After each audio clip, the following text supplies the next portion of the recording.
एक बार एक छोटी सी बच्ची हाथ में मिट्टी की गुल्लक लेकर के भागती हुई एक दवाइयों की दुकान पर गई। वो काफी देर तक वहां पर खड़ी रही, लेकिन दुकानदार का ध्यान उसकी तरफ नहीं गया क्योंकि और भी बहुत सारे लोग खड़े हुए थे।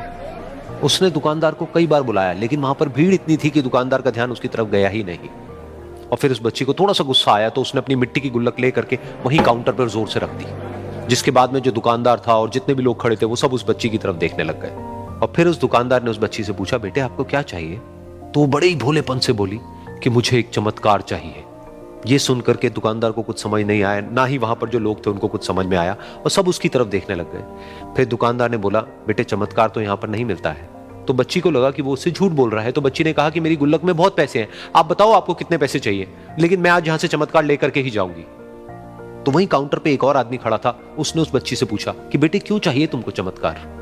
तब उस बच्ची ने अपनी कहानी बताई कि अभी कुछ दिन पहले मेरे भाई के सर में बहुत तेज दर्द हुआ, तो मेरे पापा मम्मी उसको हॉस्पिटल ले गए। उसके बाद कई दिन तक मेरा भाई घर नहीं आया। तो मैंने कई बार अपने पापा से पूछा, लेकिन उन्होंने मुझे कुछ नहीं बताया। उन्होंने बार बार यही कहा कि वो आ जाएगा, वो कल आ जाएगा, वो कल आ जाएगा, लेकिन वो आ ही नहीं रहा था।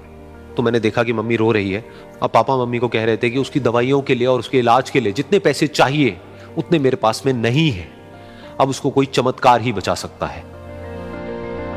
तब मुझे लगा कि अगर मेरे पापा के पास में इतने पैसे नहीं भी हैं तो क्या हुआ, मेरे पास में तो है। तो मैंने जितने भी पैसे जोड़ रखे हैं वो सारे लेकर के मैं इस दवाई की दुकान पर आई। फिर उस आदमी ने उस बच्ची से पूछा, कितने पैसे हैं तुम्हारे पास में?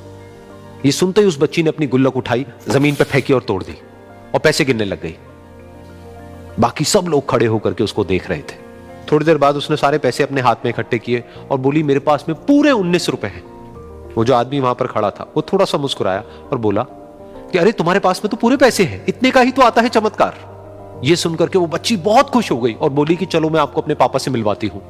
बाद में पता लगा कि वो आदमी कोई आम आदमी नहीं था, बल्कि एक बहुत बड़ा न्यूरोसर्जन था, और उसने सिर्फ 19 रुपए में उसके भाई की सर्जरी करी, और कुछ ही दिन बाद वो ठीक होकर के घर वापस आ गया। फिर कुछ दिन बाद वो बच्ची, उसका भाई, उसके पापा, उसकी मम्मी चारों एक साथ बैठे हुए थे और बात कर रहे थे। तो उसकी मम्मी ने उसके पापा से पूछा कि अब तो बता दो ये चमत्कार आपने किया कैसे? तो उन्होंने अपनी बेटी की तरफ देखा और बोले, ये चमत्कार मैंने नहीं, इसने किया है।